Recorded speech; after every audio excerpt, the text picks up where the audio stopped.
তোমার কি মানে ফেয়ার কাস্টিং হয়? মানে তুমি ভিঞ্চিদা করেছো, তারপরে তুমি তোমার মতো চরিত্র করতে পেরেছো, মানে তোমার মনে হচ্ছে না যে এই ভিঞ্চিদার পরে আমি এরকম একটা চরিত্র করতে চাই আর সেটা আমি পাচ্ছি, বা তোমাকে অফার করা হয়েছে বা হয়নি, সেটা নিয়ে না তোমার না কোনো না, এই অতৃপ্ত বিষয়টা তো সারাক্ষণ থাকেই থেকে যায়ও।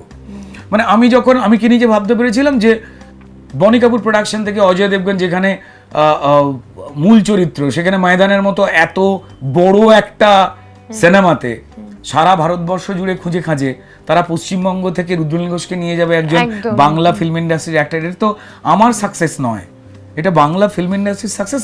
আমার মতো বাকি যে অভিনেতারা গিয়ে সর্বভারতীয় স্তরে প্রশংসা নিয়ে আসেন। আমার তো ভয় একটাই ছিল, অজয় দেবগন, গজরাজ রাও, প্রিয়ামণি, তাদের মতো এই তাবড় অ্যাক্টর, ওই সেট কতগুলো বাংলা ছবি হয়ে যাবে ওই বাজেটে কে জানে, প্রায় 150 কোটি টাকার মতো বাজেট। তো সেখানে যখন আমি এই তাবড় লোকের সঙ্গে অভিনয় করছি এবং তারা আমার প্রশংসা করছেন, এই প্রশংসা আমার নয়,